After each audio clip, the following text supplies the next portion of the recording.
So here is basically a diagram that Sly created for us, and it includes a different subgroups. So for those eagle-eyed, attendees, what is new this year for on the subgroups? Is eagle eye a compliment or an insult? I ain't sure.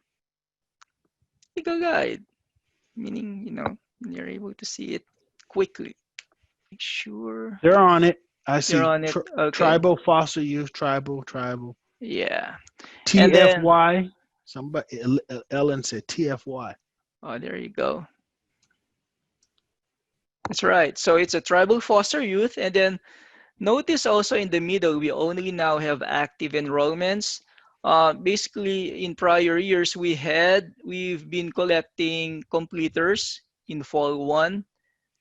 The collection shifted this year. We're not collecting completers through your fall 1 reports anymore.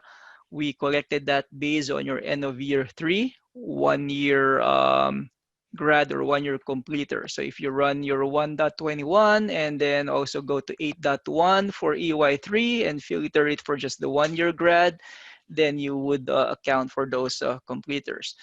And then of course, for the subgroups, you have your socioeconomically disadvantaged, and then you have, this includes students who are eligible for any of the categorical programs, plus your parent ed level of 14. So this is the federal definition, the socioeconomically disadvantaged. And then you have your LCFF, which includes your FRPM eligible, this one's here, plus the foster youth, the direct cert, and EL. So this is your LCFF, while this here is the state funding, gate up to Title III eligible. I mean federal definition. So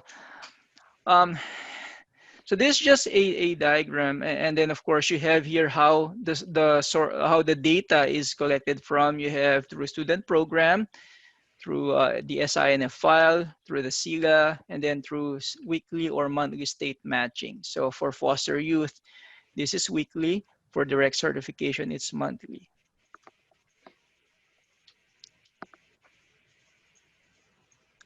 For the LCFF subgroup, it's from migrant ed, homeless. So basically, for the LCFF funding, is the same definition, except you replace the parent ed level with the SILA EL group. That's your LCFF. Let's say that Yeah. again. Recap that, Kyron. Okay, for the federal definition, it's this one here at the bottom. For the LCFF definition, replace the parent level of education 14 with ELs, and that's your LCFF. Okay. And we will discuss that when we run the 1.17, 1.18 reports later on. Okay, so moving on.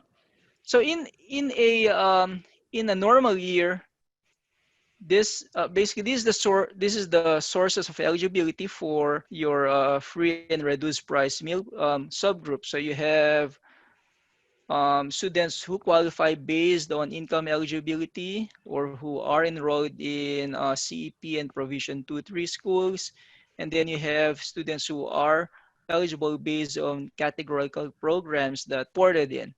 And then if you notice here, there's a blurb that NSLP applications received on or before December 31st, 2020 will be included in the LCFF report. So this due to COVID impact, they're extending that cutoff to December 31st. Okay. So here are your eligibility dates. So for students who are eligible just because of homeless, migrant ed, foster youth, it should be as of Census Day. Any actively enrolled on Census Day who whose programs are open on Census Day are included on the LCFF. And then for income eligibility and direct certification, because of COVID, that cutoff date has changed as well. So for any income eligibility, it's the date stamp should be up to December 31st. We will pick up any applications, I mean any NSLP reported with the status date of December up to December 31st. And then for direct certification, we will be including anyone directly certified between July 2nd, 2020 up to January 2, 2021. And so let's see. So here is just a summary of that. So for the LCFF reports, which these are the dates that will be included. Okay, anyone you report, any students reported within a FRPM record 181 or 182 with a program start date between July 1st to December 31st will be included on these reports. And then for direct certification, direct certification will include students up to the January 2nd matching. Then here's a blurb with regards to how you collect income eligibility for Provision 2 and 3 schools and CEP. So I want, you can just look at it later on. And then for foster youth, of course, for foster youth, this is state matching. Any students who are in pre-placement, post-placement, permanent placement, and supported transition will be included. So any foster youth outside of these placements will not be included on, will not be considered as foster youth on the LCFF. Okay. So the general concept is you may have foster students that do not qualify for the purpose of LCFF. And so there are some discrepancies. You will have some foster students within your LEA, but they're not determined eligible for LCFF. And the definitions are provided if you looked up foster youth in the CalPADS data guide, specifically who's eligible for LCFF funding and which foster students are not. Yes, so sometimes we get tickets wherein LAs are staying, but this student is foster, but we always point them to the data guide and pointing them to this criteria. Okay, so for foster youth, anyone who is actively enrolled on Census Day and whose enrollment is already in CalPADS, of course, um, that information is sent out to the state database for state matching. Then based on weekly matching, you will then get the information. The state uses the foster client ID as well as foster case ID. And then of course, to be able to gather who are foster youth, you have to run reports 5.6 to 7, 5.56, 5.8, 5.7, 5.9. 5.8, 5.9, yeah. And Yep. so, Okay.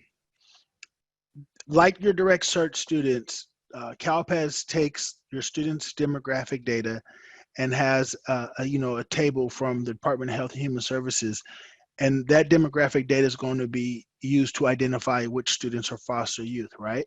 And then because the state database isn't always in line with the counties, you do have the option to do a manual match if you have a foster client ID or a foster case ID. There's functionality in CalPADS under online maintenance. When you want to verify your foster students, you have to understand that these are ODS reports. And so that's why you take the CalPADS Basics class, so you know how to navigate to the reports and find the ODS reports. And that's where Kyron said 5.6 is the count, 5.7 is each individual student listed, 5.8 is the count of former foster youth, and 5.9 is The list. the list of in former Student foster list. youth. Yeah. And Then of course you need to have the count rows for that to be able to run that. basically, this is a subgroup of students that you're not designating. You're not submitting records per se for these students. They're being identified based on their demographics. Yep. Thank you for sharing that, Nate. And so here are the categorical programs for throughout the years. You've always have questions about, do we close records? Do we open? Do we leave it open? So here is a table that we created. And so you can just go back to this, or if you're looking at the data guide right now, these are in there, except for tribal foster youth, because the data guide has not been updated yet to include this. So they are in the process of finishing that new version, and we'll be uploading that soon. But here is just a quick summary, whether you want to close you need to close a program or not. Okay. So let's move on to the different programs. Of course, for FALL1, part of the subgroup for socioeconomically disadvantaged, as well as the LCFF, is the Title I Part C migrant. For this slide, you just need to know that this program is a 3-year program, and then it requires the MSIN ID, the MS, this information at the bottom, and then you don't need to close this record if the student is continuously enrolled at your school. However, at the end of the 3-year, you need to then again re-verify their eligibility and then report a new program with a new date. Okay. And then for homeless student, of course, this is collected both in FALL1 and in end of year. You just need to determine who are homeless. So point of emphasis here is that you have to continuously update your the students' information in CalPads for CalPads to be able to capture any homeless students. Because later on, you may have forgotten to report a student, and you miss the opportunity to report it after FALL1, prior to your certification, and so you won't be able to report them for FALL1, and they're not included. So you have to make sure this is always updated Hey, Kyron, regularly in CalPads. Yes. I thought we were to close homeless so we could check with the family at the start of the year to confirm their status. You have the option to do that. If that's part of your process, then that's okay. There's no directive stating that you need to close the program every year. If the student is still enrolled and is still homeless, that can just roll over to the next year. So it's a little bit different than the NSLP, where they both are considered something that you have to update yearly, but there are strict functional requirements, like the students won't be included on reports for the NSLP program. But for homeless, uh, while they should still say you should check with the family at least once a year, and when their status changes, update it from homeless to not homeless or whatever, provide the address, there is no functional requirement in CalPAS. There's not a validation. They're not going to exclude the students from reports. So it's really up to your local processes. And then, Kyron, I just want to make sure you also detail the changes with the homeless program for this year. You're more Yeah. aware of it than I am. Yeah, so we looking at the summary of changes that we had. One of the indicators for homeless, I believe the runaway indicator, will not be included in any of the reports anymore. However, we will still accept any records with that populated for now. But if you notice, when you run the reports later on, that column was taken off from the report. So just letting you guys know. For gate, this is you can leave the record open, and however, if a student move from one school to another, then you have to see if the student still qualifies. So this you may need to requalify if the student transfers to a different district. Maybe that new district has different criteria for gate. So if a student qualifies for gate, you can just report that um, record in CalPads, and you don't have to close this record throughout if the student is moving from one year to another and still enrolled in that particular school.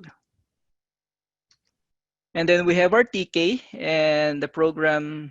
These are for first year for kindergarteners who missed the September 5 cutoff date to be a regular KN. So if your student's birthday is before September 5, if they turn 5 before September 2nd of the current academic year, then they are considered TK. So they will be kindergarten for 2 years. And of course, the distinction between this and a regular kindergarten is by reporting program 185. So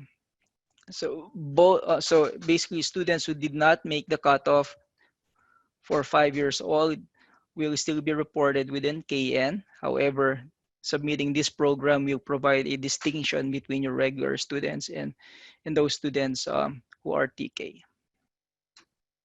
And then new this year is the tribal foster youth. So this is different from your regular foster youth because that's based on state matching. Now for tribal foster youth, this is voluntary. You report it using the SPRG record using code 193.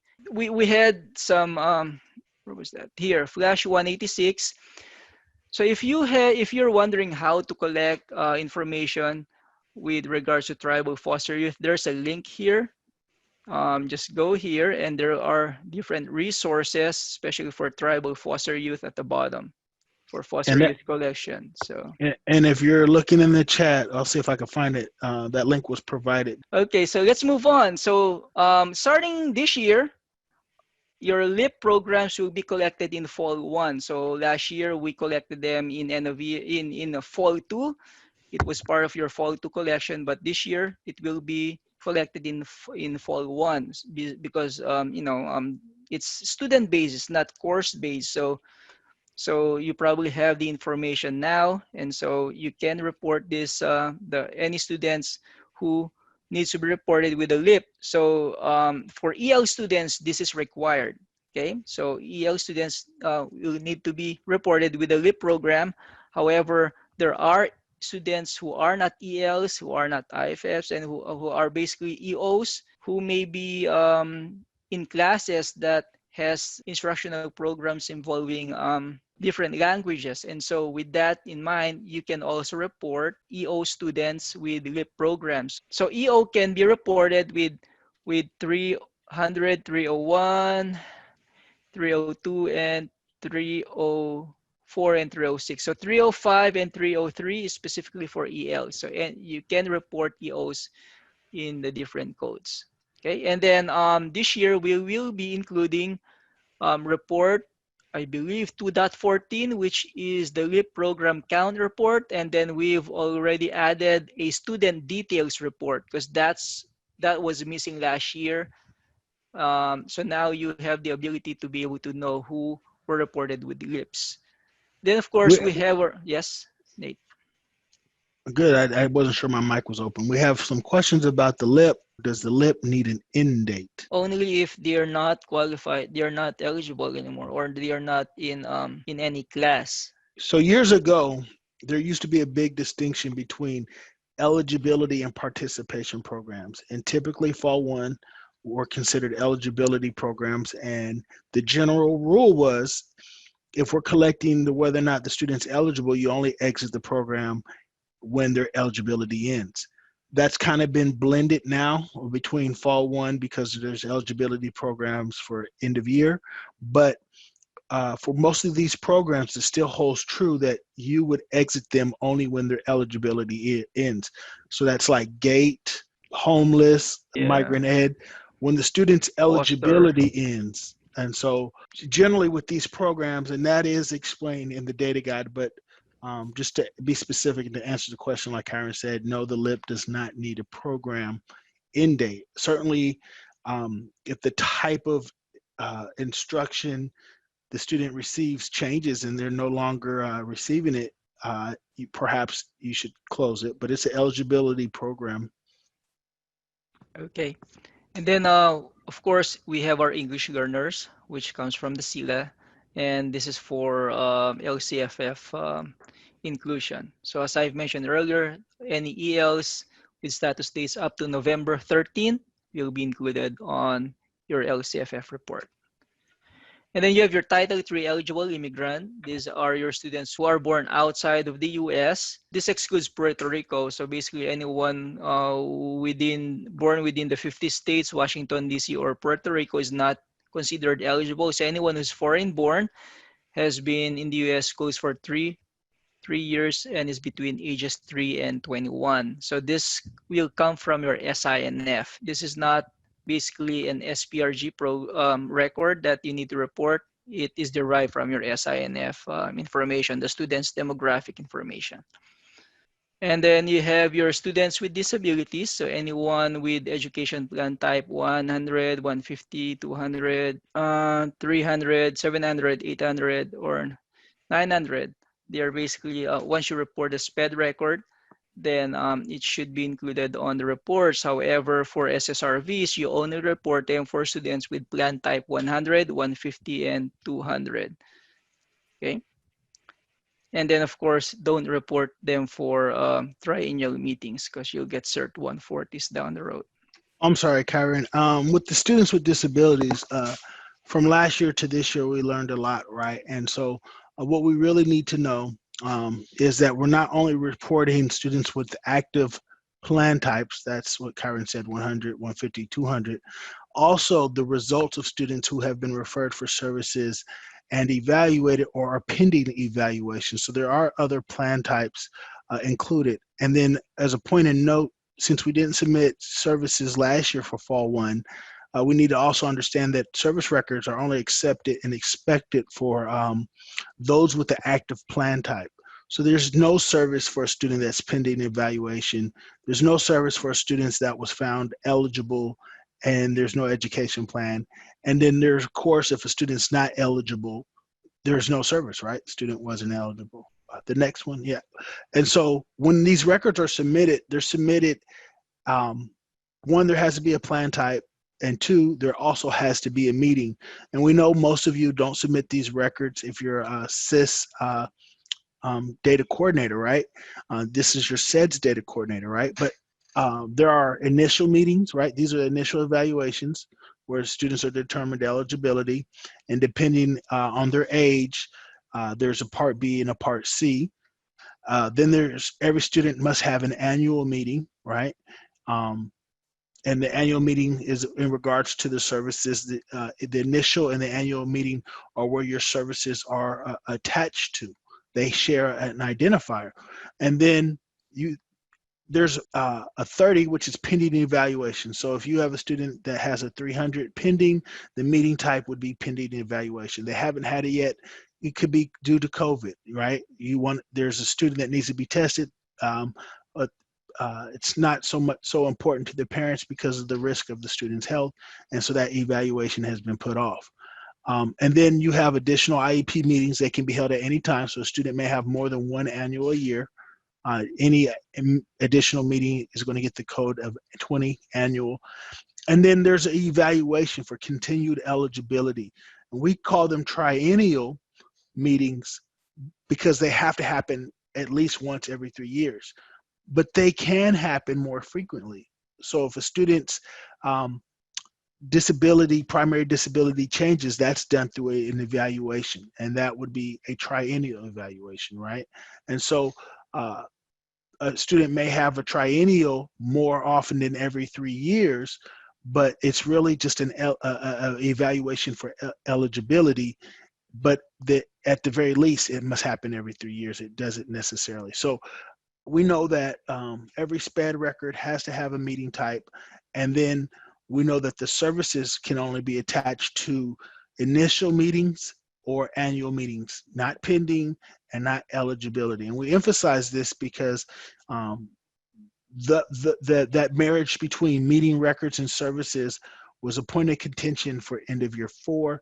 And so we're turning around submitting a lot of the same data, or the reports are going to include a lot of the same data. We want to make sure that we understand because there's functionality limitations that's explained in the Fall 1 data population that often require you, the LEA data coordinator or the CIS data coordinator, to assist or direct your SEDS counterpart So it's important to understand some of the nuances of students with disability reporting.